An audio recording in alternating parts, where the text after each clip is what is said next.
Hello and welcome to Fortune India's Disruptors podcast. So, who doesn't like sweets and namkeens? But most of us are health conscious and want to avoid goodies cooked in palm oil loaded with sugar. What if a D2C brand delivers to your home your grandmother's recipes of sweets, savories, and pickles? Chennai headquartered Sweet Karam Coffee is doing exactly that. The most powerful member of its team is its chief recipe officer, an 85-year-old grandmother, Janaki Patti. Let's find out more from the co-founder of Sweet Karam Coffee, Nalini Parthiban, who is going to tell us how the brand, which started to solve for the needs of South Indian homes, is now on a journey to build a full-blown national brand. It has also spread its wings to international shows. Welcome to Fortune India, Nalini. Thank you so much, Ajita, and it's an absolute pleasure to be here. It's an absolute pleasure to have you too. So, one question really comes out of curiosity, and because I've been covering, FMCG, especially food, for years now, and each time I have met an expert or a CEO of a large food company, they would talk about how food habits change every 50 kilometers in India. Absolutely. And you've taken Sweet Karam Coffee, a brand which specializes into South Indian sweets and savories. You're trying to make it national and even international. What really is the rationale?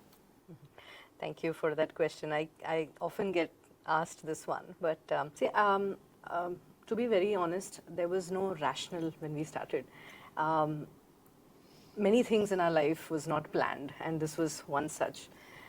We started in 2015, so it's been almost now 12 years approximately. So 2015 is when we started, and we kept it bootstrapped for about 8 years. And when we started, it was only the intention and the passion. The intention was, we grew up making the recipes along with our grandmothers. And we didn't find any of that so authentic recipes around in the market.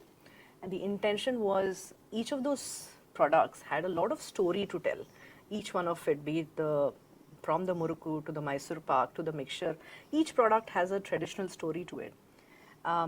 So that is all we wanted to bring to the forefront. Entrepreneurship was accidental, was a byproduct of this intention. So nothing in our life was planned, and so this whole model of taking national and all of that was not thought through. It just happened. As we always say, when you just keep taking the next steps, and somewhere the divine force shows you the next way further. So that's how we started. We kept this growing, and we tried many things. We tried various delicacies from each of the states. We tried various categories. We've even done daily meals services over these 8 years. Okay. The idea is In Chennai. In Chennai, we did everything that was possible in food, and then over a period of time, what we realized is when you keep working hard, you persevere. We would have failed. We would have died almost each year, in over these 8 years. And we were a group of cousins who came together, and so it's my husband, Anand. He's from Unilever, and it's his grandmother and his inspiration of his grandmother that he wanted to bring to the forefront. We were actually classmates, and this idea was born in the second year of our college. So we just wanted to bring it to the forefront, and there was a marketing expertise within the family. There was a chartered accountant within the family. So we all just got together, and the vision was always big. How can we take South India to the globe? But all this rationale came much, much later. So started trying, failed several times, and 2022 is when the inflection point for Sweet Karam Coffee happened. And that was a time, where they say that the timing is ready. When you are ready, everything else works around. Yeah. So what was happening in 2022 was very interesting. There was quick commerce revolution that was beginning to democratize the entire distribution. Yeah. There was more and more of cultures coming together, more acceptance of South Indian culture across the country and not just within the 4 states. So I think all of this resulted, and we could capitalize on some of that. And then there came an idea of, first when we started building this out for only Tamil Nadu. Then we said, hey, while each of the 50 kilometers there is difference in the different products, we are not the same. We are definitely not the same, but there is similarity. There is similar. A murukku still has a similar set of ingredients. It's the different proportion of spices, the different proportion of the dals and the rices that makes the difference. So, can we capitalize on that? There was no one Haldiram's equivalent of in the south. There is pockets in each of the 4 states, but there was no one FMCG voice of South India. And we realized that we are suddenly sitting on a huge business opportunity. And to add to that, there was quick commerce that was also democratizing distribution, and today helping us think national. Otherwise, sitting in one remote part of Chennai, we could not imagine servicing a Jaipur in some part of the country and still making good business. So I think the timing just got together. So always when your intention is right and your passion is there, you just find means to progress. So what we've done right now is we take the most familiar delicacies from each of the 4 states. It can be a spicy murukku from Andhra. It can be a kodbale from Karnataka. It can be a ribbon pakoda. So we just take the most familiar products from each of the 4 states and make it better for you, make it more the way it was made at home. So for us, this no palm oil, no preservatives was not a marketing tactic or marketing leverage that we could do. When you prepare products from your Janaki Patti's kitchen, she didn't make it with palm oil, she didn't use preservatives. Maida, in fact, was also not needed in many of our South Indian delicacies, so just we gave up on maida. Till today, many of the mixtures down south have maida, which is more commercially available. We chose to say that we don't need maida. Can we do away with that? So it was more a value system call when you want to offer something as close to home, as genuine as you want. So, when all of these factors got together, we got the love, we got the warmth, and that led to our national aspiration. That led to say, can we be that one voice of South? So that's where we are today. That's really interesting. Before we go deeper into the conversation, tell me, I am actually quite, enamored by Janaki Patti. She's 85 and she's so energetic. She's not at all camera shy, we think twice before facing the camera, but it comes so naturally to her. So what's the story of Janaki Patti? And she's your chief recipe officer. So what really is her role in the organization? She's been our guiding star, I would say. She represents, she's an inherently first a good human being that she is. So Patti is grandmother. Grandmother, yes, sorry. Yes. So Patti, Aji, Amuma, however we like to call her, she's been, see, we just brought her to the forefront. When just truth comes to the forefront, it's so much easier to connect with the customers. You see, whenever she comes in a video, there is automatically a smile that I've seen on all my team's face when they shoot, as well as our customers' face. Yeah. So what I realized is she's that epitome of love and warmth and home. These are like the 3 factors that we want to connect or convey to our customers. Yeah. And when that is personified in the form of Janaki Patti, then why not? And we just brought her to the forefront, and she's such a natural. She loves expressing. She always says that God has blessed many of my friends with only 1 or 2 grandchildren. I have, through Sweet Karam Coffee, I now have millions of grandchildren, and that's whom I serve. See, the idea is something as close to home.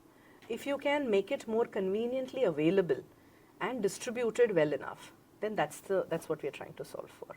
So she comes and she is like our chief recipe officer. She validates some of the recipes. She gives her own inputs, her own critical inputs, adds masalas where it's needed, removes masalas. She's as involved as all of us. In fact, many people think I am Janaki Patti. Okay, I think I have a couple of more years to go before I become one. Not couple, decades. So people think that I am Janaki But Patti. she isn't your grandmother, is she? She is one of my husband. She's my husband's one of his grandmothers, like a distant grandmother. Okay. But grew up. We all grew up with all of our grandmothers, many grandmothers. So she's one of them who's influenced him very deeply, and that's how this whole journey So, began. which are the highest selling SKUs of Sweet Karam Coffee? So it's always the mixtures and the murukku. So it's our Madras mixture is one, our Andhra spicy murukku is one, our butter murukku is one. So murukku and mixtures is what we are largely known for. But the beautiful thing in the sweets is also our chikkis. We are very known for our chikkis. Ours comes from this, there's this Kovilpatti chikki is what is tagged, geotagged from south. So Okay. ours is one of that formats that is doing the rounds across the country. So it has no liquid glucose. It doesn't have any artificial sweeteners. So some of these are our top sellers. So, coming back to investors, you have been attracting quite a bit of private equity investment. Venture capitalists. Yes, Yeah, yes. VCs. So again, your focus is very south. Your products are very south. So did that create a challenge in any way when you were speaking to investors? Not the South proposition per se. I think investors have also acknowledged that regional snacking or regional food is the is the way ahead, and we never got any pushback for the South per se. In fact, we were appreciated for it. There is a focus to the brand. We were very much appreciated for it. Of course, when it came to the name, we did have some challenge. What the hell does your name mean? Yeah. People could think you're just a coffee brand, while actually you're There's still. a TV show, right? Yeah, there is a TV show called Yeah, Sweet so Karam Coffee. okay. Yes. Does it have anything to do with? Yeah, we were about to partner with them, and hopefully we'll do so in the near future for their Okay, next series. okay, okay. So yes, the name Sweet Karam Coffee, just for the benefit of everybody, it's an evening snacking ritual, a 4 p.m. ritual down south, where you begin with a sweet, you move to a karam. Karam is a namkeen and a snack essentially, and then you end it with a piping hot filter coffee. So that's what is this evening snacking ritual represents. So there's a story to it. So the good part is, originally when we started, we were asked, will this be relatable? Will this, people think it's a coffee brand and all of that. But I think there is a curiosity factor to the entire name. I think the name in many ways has been our blessing now. People find out, what is this Sweet Karam? That's what they say, and then they read the pack, and then they're like, what? Then they appreciate the authenticity, then they appreciate the story, then they appreciate the home, the grandmother positioning. So I think many things we have got it right again, accidentally. But what were the questions that investors asked you? So can this scale? Will this be only confined to Tamil Nadu? The objective is never to be confined to Tamil Nadu. I think we will want to represent that one voice of South as much as we can. So those were some of the questions. Will your TAM be limited? Will your TAM be small? Will regional brands scale? But luckily, I think we have found a amazing set of investors on my board who believe in us, who believe in the brand's possibility, who believe this can be a good purpose-led large outcome. So I think I've been very lucky. As I was telling you, it's all our products that have done the talking. We have never gone, like the first fundraise never happened. Our first angel investment happened in 2022. It was a customer who came from Delhi who pitched in. We could have died without that angel investment. So they were All of them were customers, like Kanan, who's on our table from Fireside Ventures, was also a customer. It was a pickle that drove him to invest in us. Okay, And interesting. for that matter, even subsequently our peak 15 partners. It was our products that did the talking. So I think for us, for Sweet Karam Coffee, we've been very blessed where we have never gone and reached out. Your product has It's always been the products. star. For every milestone, even including this one, our products have done the talking. Yes, of course. When you're looking at expanding, and you're a D2C brand, you're available through your website and through the quick commerce platforms. So the next scale of growth, the next level of growth, logically should come from traditional retail, or so what really is your plan? Because from what I see is most brands, reaching that 100 crore mark is quite easy for them, and after that is when they look at scaling up, getting into traditional distribution. That's where they kind of falter. So what is your plan and how are you looking at it? Sure. Again, this was very unplanned.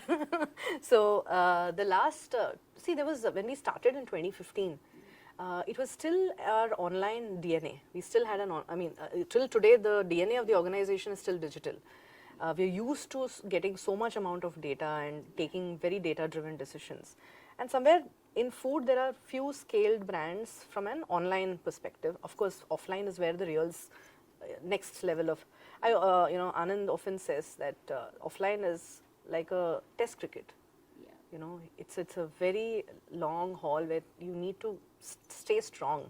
You need, it's a continuous process. Yeah. But online gives you that scale and data as to what is working, what is not working, what are customers looking for, what am I doing right, what am I doing wrong. So it's a continuous iteration process that we need to do. And with the online world, it has been relatively easier for us to get all that.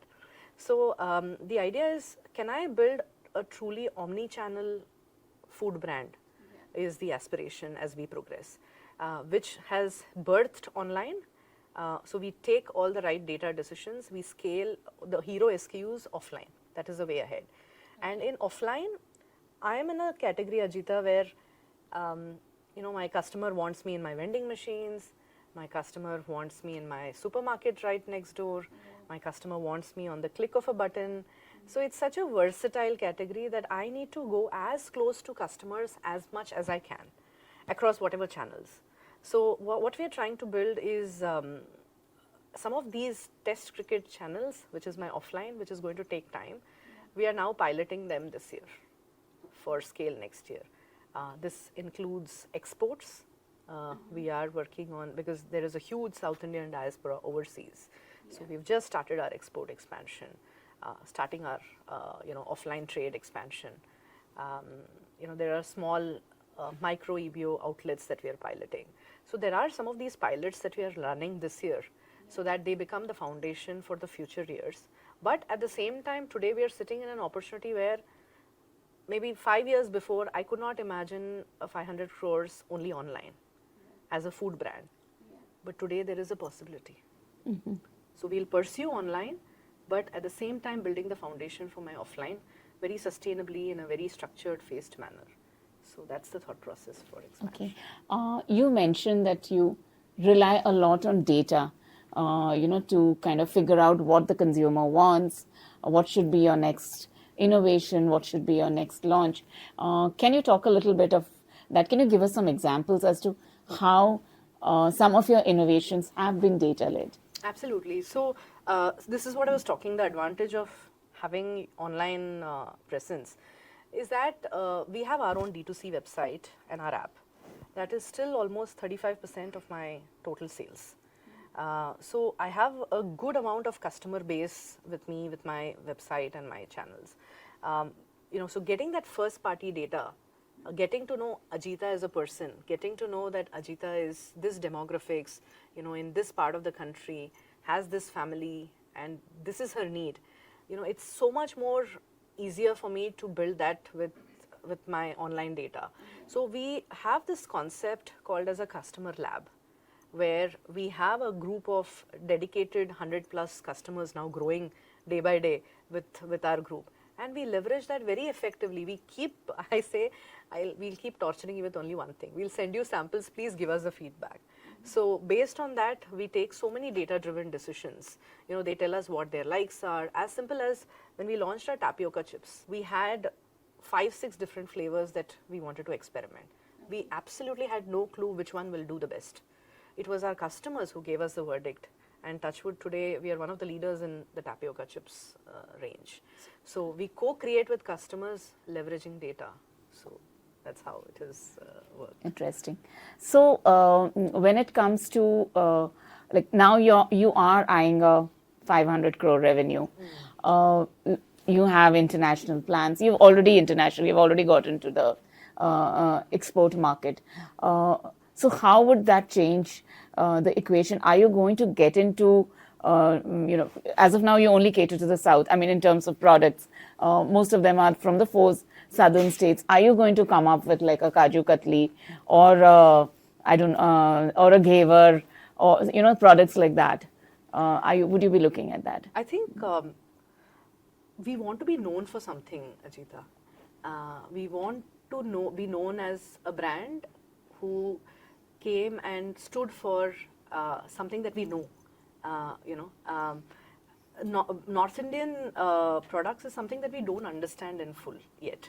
We don't understand bhujia in full. We don't understand Kaju Katli in full. I really think North has a amazing set of so many big giants out there. Many of them who we have grown up with. So when we do our products, there is one question that we always ask ourselves, not just from a products, even from a business. One, what is it that you stand for? All right, we will never compromise on our clean label positioning.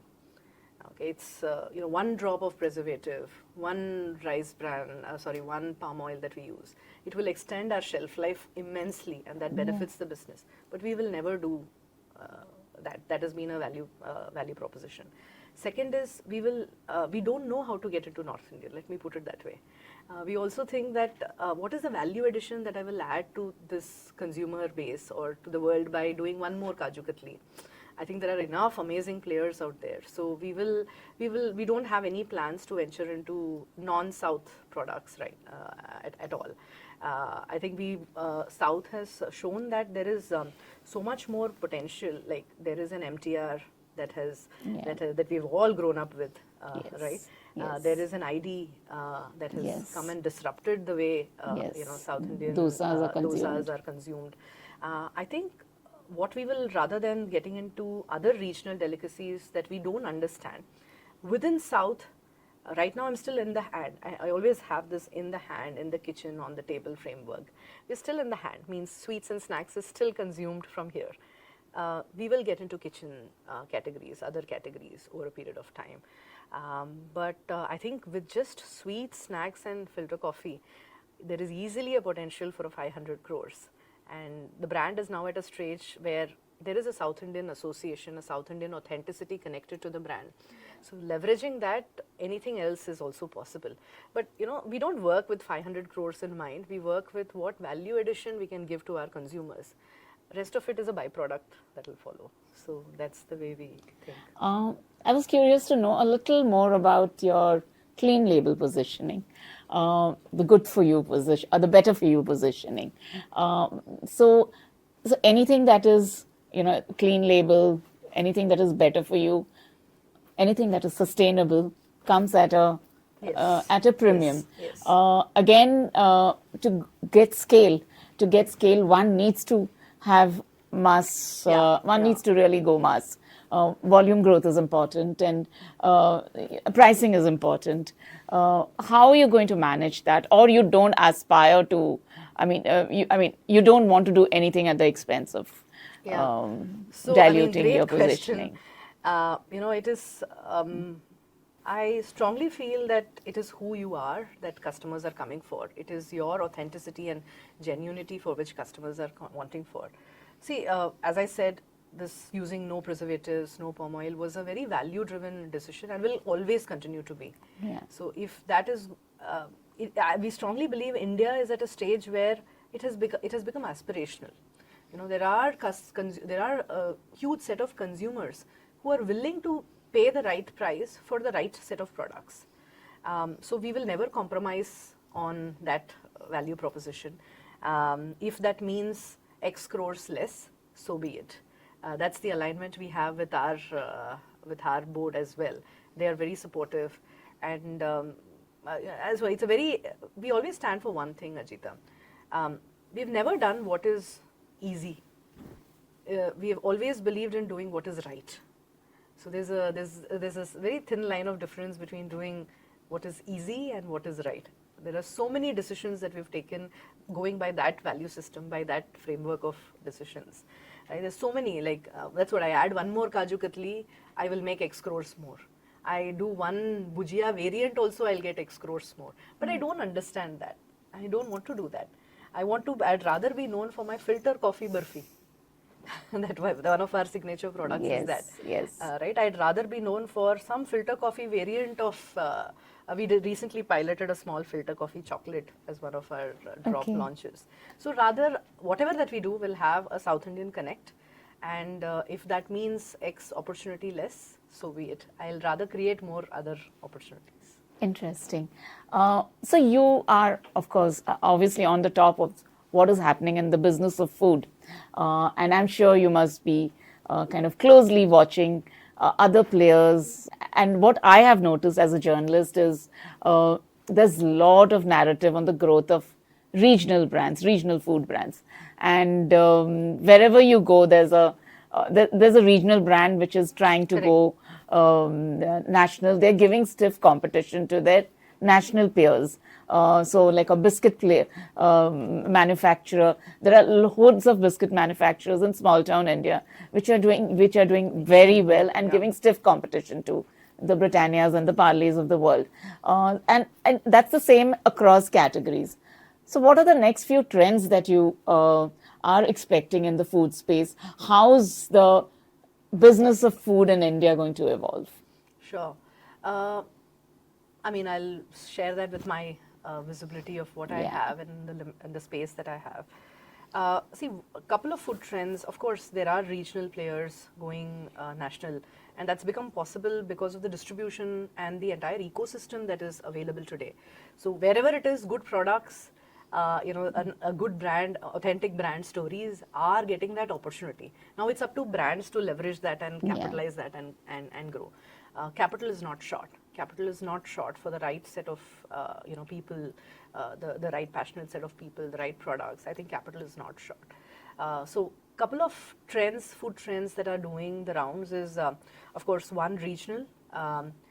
There is regional contemporarization that's also happening on one side. There is a Bombay sweet shop in this own city, and I really think people are reimagining tradition for today's needs. I think that is a key trend that we are seeing. In fact, we recently did on the April 1st, we recently did a post that said, what if Sweet Karam Coffee did a matcha laddu? Or a Korean Oh my muruku. God. I was surprised. I was surprised that many of them actually started voting for which one we should do next. Oh, no. So I think there is a trend that is emerging for contemporary needs, making. So why should only a baklava do the rounds in the country? Yes. Why can't our Mysore Pak do the rounds in the country, which is already doing? Why can't our banana chips go global? So I think there is that one trend that is happening and which I foresee. Whether we will ride it or not is a question, but we will stick to our roots and how can we make it more relevant for today? So there is also second route that is also emerging, which is how can you make healthier snacks?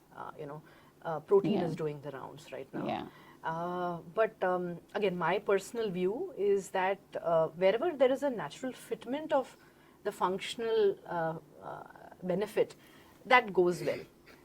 Right? I don't think we'll ever do a protein muruku per se. So wherever there is a natural functional benefit, people want the same familiar products with a little less guilt. I think that's been a key trend also that is emerging. At Sweet Karam Coffee, what we will be aspiring to do is how can we make our traditional products that were already healthy, you just bring it for today's consumer needs. You just bring it to the forefront. I won't give examples because I'll leave out the entire NPD funnel that we have. But yes, of course. There is a huge set of traditional our own products which have been protein rich, which have been fiber rich. Can I bring that to the forefront? Can we modernize that and bring that to the forefront to suit my today's consumer needs? So that's all we are attempting on at SKS. So where do you see yourselves, say 5 years from now? Are you going to be the next Haldiram from south of India? What really is the ambition? Oh my. um, well, Haldiram's is a brand that we've all grown up with eating. I think the aspiration is to just be the most loved, trusted South Indian food brand. We will not just be a snacking brand. Over a period of time, move into a loved South Indian food brand. I think that is the aspiration, and by doing so, how many millions of households can I enter, popularize South Indian delicacies, and make it a part of their daily ritual. Now, idli, dosa, uttapam, appam, everything is coming to the forefront. Yes. How can we integrate some of these naturally good South Indian delicacies into our customers' daily needs? So that will be our journey. Business, I always think, will follow as a beautiful byproduct of you making a difference in your customer's life. So I think that is the aspiration to going to. Thank you so much. It was a pleasure talking to you. And Thank you. it was so interesting and entertaining. Thank you. So thank you so much.